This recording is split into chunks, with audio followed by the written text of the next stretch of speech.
Welcome to Tent Talk, the podcast with Nancy McCready, where we talk about life under the big tent of God's presence and the provoking process of discipleship. Here we go. Hey everybody, welcome to Tent Talk. This is Nancy McCready.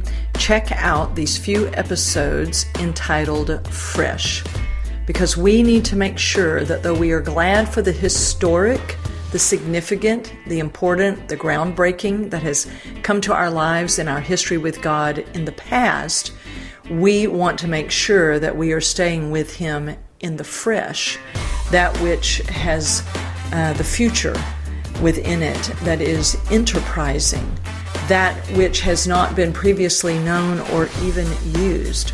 We want to stay with God, living off every word that comes off of His mouth. Just like Jesus did, we need to be grateful for the history, but we must be with Him in the fresh. So take a listen to these episodes entitled Fresh, and as always, I pray they will provoke you to go deeper with Him.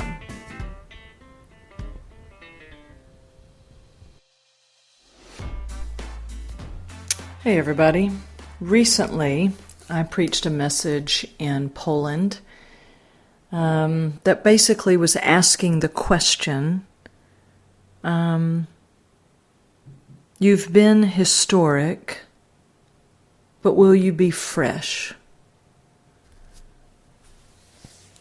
I was speaking to a place that had an unbelievable history with God, where many people's lives had been deeply affected and probably still bearing fruit to this day out of what was done many, many years ago.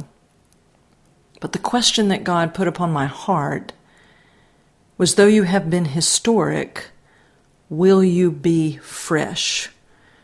Will you move with me now? Will you want to go with me where I'm going now and into the future? And so this was a very intense question for me. And even as I was, making the few notes that I was going to use that morning, because it was quite fresh to me, this question, I'd heard these two words again and again as I thought about this particular church, but the two words kept coming back to me and coming back to me. And of course, as God always does, eventually I realized God was actually saying that to me. God and I have quite a history together.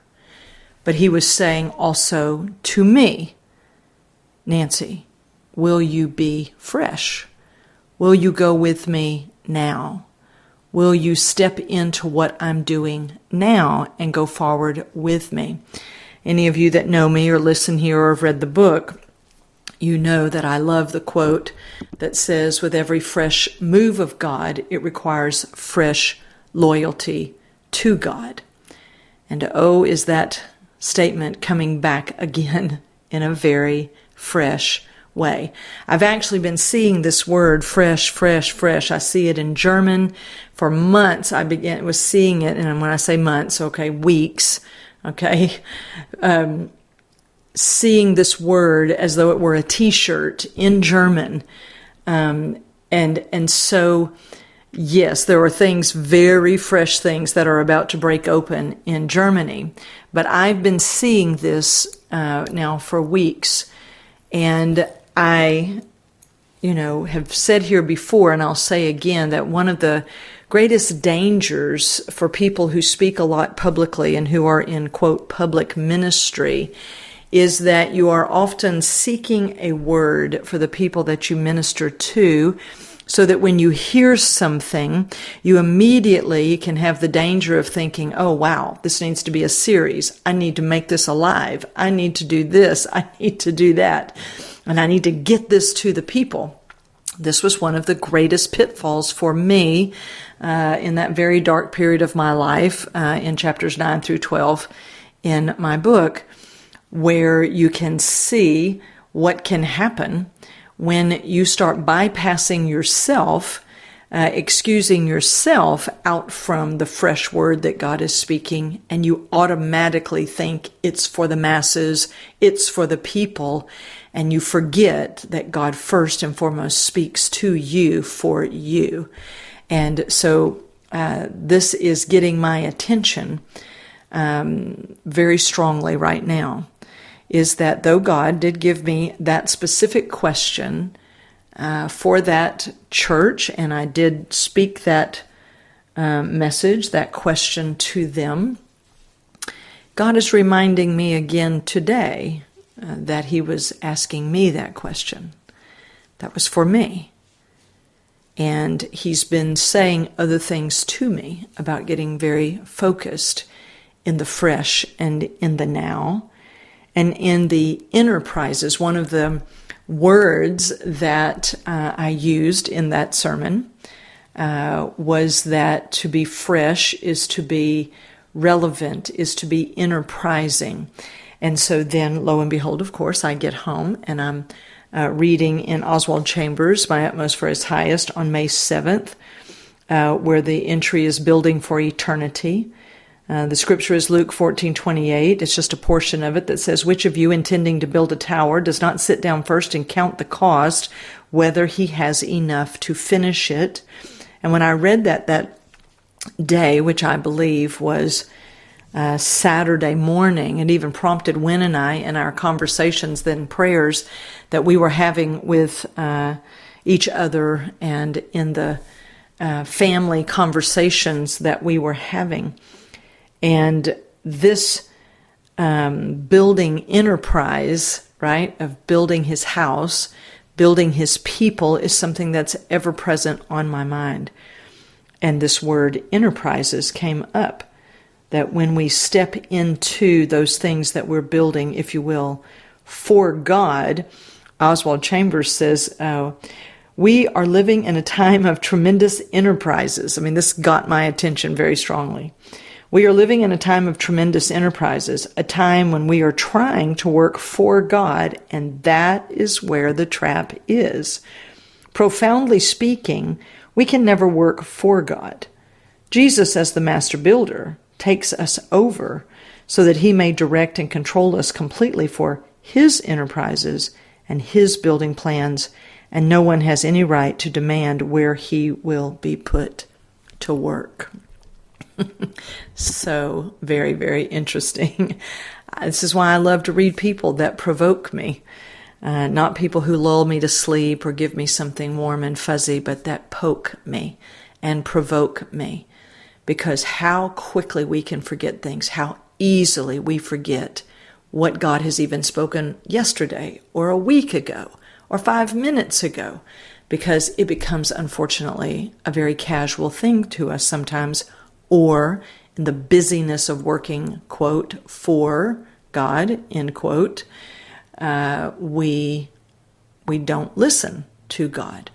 And when He's saying, you need to lean in really close to my mouth, right? Because if any of you have ever seen me do the example where when you take an arrow and you put it in a bow and you're about to shoot it out, before you can do that, you must draw the arrow back very close past the mouth to the shoulder, and then there's the releasing of that. And so oftentimes it can seem contradictory that when you can sense the acceleration of being shot out, being sent out, you know that it's coming. It's coming with acceleration, with an increased velocity, with greater impact as God has promised.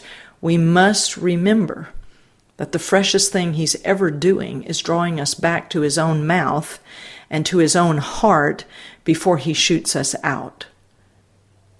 This is why Jesus said, as He was in the wilderness, before being shot out for His public life in His last 3 or so years, He said, I just live off every word that comes out of my Father's mouth.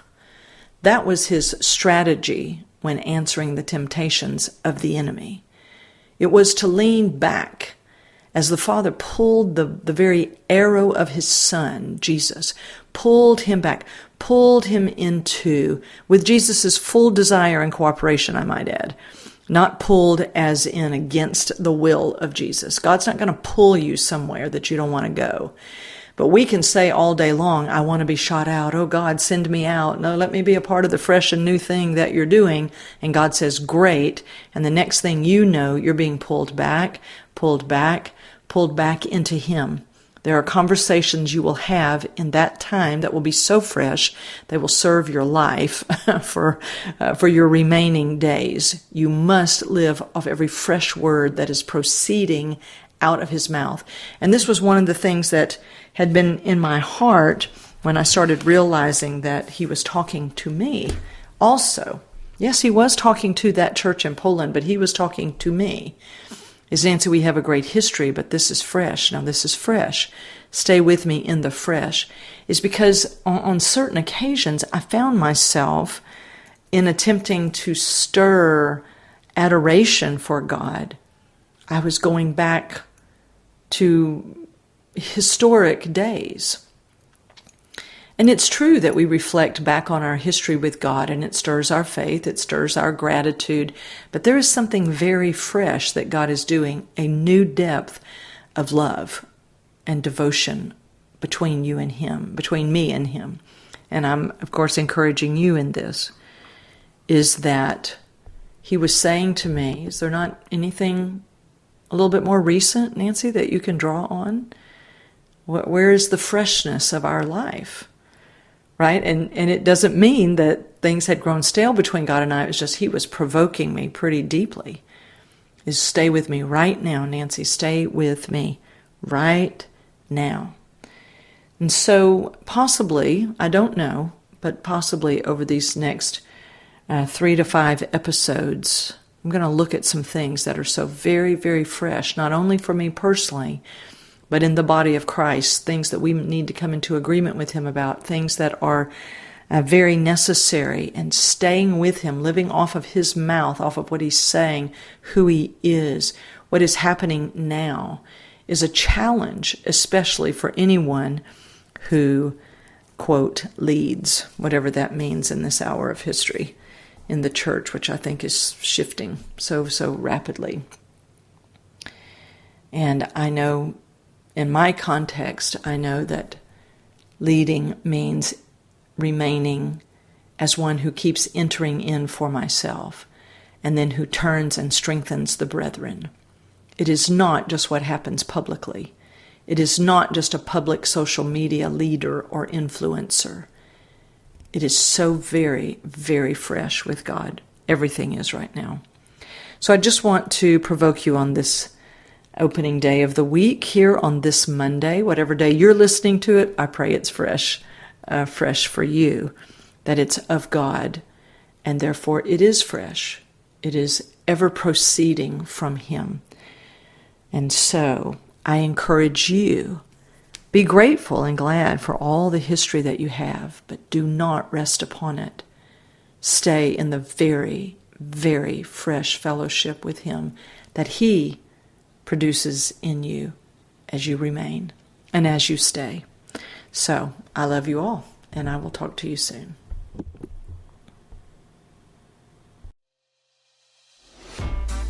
For more information on Nancy, please visit nancymccready.com or follow her on social media at NBMcCready.